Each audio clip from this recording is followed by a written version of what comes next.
Hello viewers Odisha job updates 24x7 channel को आपण मानक स्वागत।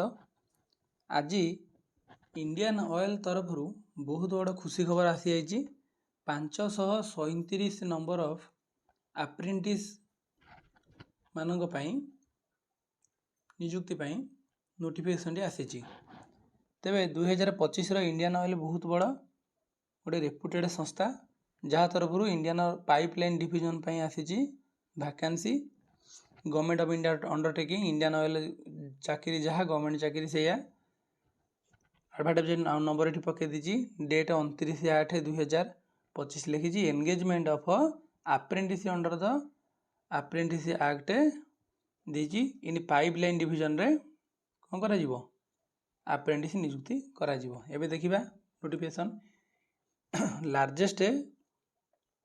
Commercial enterprises in India global 500 company जाऊँगी विषय कंपनी विषय कहला से गला in technical and non technical trade से and its at its location से पाइपलाइन डिविजन रे हम आपने सुवर्ण सुजोग हाथ छड़ा करेंगे। Application are invited from eligible Indian nationals meeting the following qualification and other parameters engagement 537 apprentice under the apprentice act 1961। तेणुक बर्तमान ये जो पोस्ट आप बाहर माने आप लगिपाति केमती कौन बजे दिंतु लगिपाति ये केमती चाकरी पाइबे से विषय टे गुरुत्व देवे। स्टेट लोकेशन टेंटेटिव नंबर आमर ओडिशा कथा देखा एगुड़ा तो आमर ओडिशा रे नाही ERPL ओडिशा कथा नाही WRPL वेस्ट रही ना। अच्छा नॉर्थर भी नहीं यहाँ SRPL भी नहीं किंतु ये फल देख SCRPL अच्छी कौटी ओडिशार। देखो आपण मैंने जॉब कले ओडिशा भितर कौट कौटी पाइबे बालेश्वर पाइबे भुवनेश्वर ब्रह्मपुर जटणी झारसुगुड़ा पारादीप संबलपुर आउ कौन दरकार 51टा वैकेंसी अच्छी 537 आमर खाली 51टा अच्छी। आपण मैंने जो ऑल इंडिया बेसिस जॉब पकेबे ताले आपण सब गुड़ा पकेबे जदि आपण ओडिशा कथा कहबे मु तो खाली ओडिशा विषय कहे तेणुकर आपण ओडिशा बर्तमान 51टा वैकेंसी अच्छी। तो आप देखो पाइपलाइन डिविजन टोटाल 537टा वैकेंसी जो आमर ओडिशा के 51टा वैकेंसी अच्छी। तेणुक the above seats are in the trades of technician apprentice mechanical technical apprentice electrical technician apprentice telecommunication instrumentation trade apprentice assistant human resource trade apprentice accountant data entry operator fresher apprentice आउ कौन अच्छी domestic data entry operator skill certificate holder मानक मिल। एबे details रे जानिबा candidate to select their trade based on their qualification trade के technician the trade से suitable person with bench mark disability छाड़ दियो बेंच मार्क कि दरकार नहीं।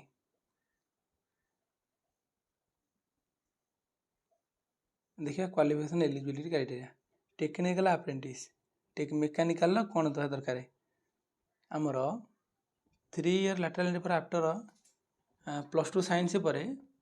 3 year full time diploma in any of the mechanical engineering diploma करते ना automobile engineering diploma करते 3 वर्ष +2 पर ना ITI admitted in second year of diploma course. तापर टेक्निकल अप्रेंटिस इलेक्ट्रिकल से समान कथा खाली ट्रेड चेंज जो electrical engineering electrical and electronic engineering technical apprentice telecommunication instrumentation ये सब माने सब ब्रांच रे करथिया दरकार डिप्लोमा 3 year। ट्रेड अप्रेंटिस आसिला असिस्टेंट ह्यूमन रिसोर्स एटा आमर आसिला बहुत बड़ सुजोग है। ट्रेड अप्रेंटिस जो अच्छी असिस्टेंट ह्यूमन रिसोर्स खाली +3 करते जेकोसी खाली +3 नुहे इंजीनियरिंग पिला भी पकई पारे बीटेक पर +3 पिला पकई पारे +3 पर। तेणुक यहाँ कौन ग्राजुएसन पिला बहुत बड़ वैकेंसी गोटे बहुत सुवर्ण सुजोग आसी ग्राजुएसन पिला मानक भी इंडियन ऑयल रे चाकरी मिल। तेबे ट्रेड अप्रेंटिस अकाउंटेंट कौन आमर कॉमर्स बीकॉम जो मैंने पास कर केवल कॉमर्स पिला यहाँ सब ग्रेजुएशन पिला यहाँ कॉमर्स पिला डाटा एंट्री ऑपरेटर माने जी +2 करथिबे किंतु बिलो ग्राजुएट ग्राजुएसन करनथिबे +2 करथिबे ताकू मिलिबो चाकरी +2 डाटा एंट्री ऑपरेटर आउट को सुविधा के जिंस किए दबो डोमेस्टिक डाटा एंट्री ऑपरेटर जे अछंती 12th pass but graduate additional candidate वाले स्किल सर्टिफिकेट डोमेस्टिक डाटा रे जहाँ पाइथे से पकेबे किंतु हमर मुख्य जोटा हमर रहिला फोकस रहबो कोटा एटा +3 मागुची एटा +3 मारुची कॉमर्स रे एटा मागुची +2 ए तीनटा पई हमें बहुत पिला अप्लाई करिवे आपण माने भी अप्लाई कर दियंतु देन से लिखाई जी candidate should have already passed the prescribed qualification एतिकी तारीख 31/8/2025 तक कर दरकार रिजल्ट ये तो छाड़ एगुड़ा कि दरकार नहीं एगुड़ा लिखिदेला जे कैंडिडेट प्रोसेसिंग प्रोफेशनल क्वालिफिकेशन एतिकी may equal qualification pursuing higher qualification complete before joining apprentice सी कारण क्वालिफिकेशन हाविंग कम ये सब कंप्लीट माने चाकरी करने पूर्व कंप्लीट कर एज क्राइटेरिया कौन 18 वर्ष अधिक 24 वर्ष कम होता दरकार आईओसीएल रिक्वायरमेंट 18 ରୁ 24 वर्ष जो मैंने भी अच्छा से माने ए फॉर्मटा पकातु आउ ये चाकरीटा आप थे पाईगले ना तापर आपंकर गोटे एक्सपीरियंस हो आईओसीएल भितर आखि फिटिज आप आईओसीएल परमानेंट जॉब पाइबे दरकार बोली ड्यूरेशन ऑफ अप्रेंटिस ट्रेनिंग होची 12 मास वर्षे पाई लिखुची कि तापर सी बढ़ेब एवं परवर्ती मुहूर्त अच्छा स्टाइपेंड कौन पैसा केते मिलिबो rate of stipend payable apprentice पर मंथ सैलरी प्रिस्क्राइब्ड अंडर यदि apprentice rule added to the change of time माने भल मिलिबो स्टाइपेंड भल मिलिबो पैसा भल मिलिबो तापर कंसेशन रिलैक्सेशन एठी reservation seat candidates will be government rule रे तापर एज रिलैक्सेशन 5 वर्ष पई मिलिबो एससी एसटी आ ओबीसी ताले जेन ओबीसी और एससी एसटी जो माने अछन से माने 27 ओबीसी पिला माने 27 वर्ष आगे एससी एसटी पिला माने 29 वर्ष आगे मध्य अप्लाई करि परिबे the minimum prescribed mark will be 5% candidate being SC ST PWD categories against reserved position in case of OBC non criminal OBC caste mention in the side fall in अच्छा non criminal रहथिले मिलिबो selection methodology केमिति हबो candidate registered ना बर्तमान हम ये portal register करबा आउ अप्लाई करबा ए नोटिफिकेशन रे तार करिया पैनल कम मेरिट लिस्ट गोटे तैयारी हबो मेरिट लिस्ट आपनकर तैयारी हबो एलिजिबिलिटी क्राइटेरिया देखिकी जो हमरो ए जो सीजीपीए हैला नाले जो मार्क जहाँ भी आप रखिथे से अनुसार आपनकर कौन एग्रीगेट परसेंटेज ऑफ मार्क लेकिन एग्रीगेट परसेंटेज ऑफ मार्क से आपनकर कौन हम सिलेक्शन करा तापरे आम जा कौटी कि in case of letter grade छाड़ गोटे दरकार नहीं एगुड़ा सब देख विभिन्न प्रकार अच्छी लिखाई guideline criteria physical test and pre medical examination होगा करने पड़ो नोटिफिकेशन भल देखिए जो मैंने अप्लाई कर डिटेल्स केमी अप्लाई कर एमती प्रोसेस देखी अप्लाई करदेव रिजियन देख एस्टाब्लिश आईडी ये सब आईडी तुमको देदेला ये पॉइंट लिखाई आईडी ये आईडी सब देखिए एंट्री कर आमर ओडिशार कोटा साउथ रीजन पाइपलाइन्स एसआरपीएल से लिखी कौन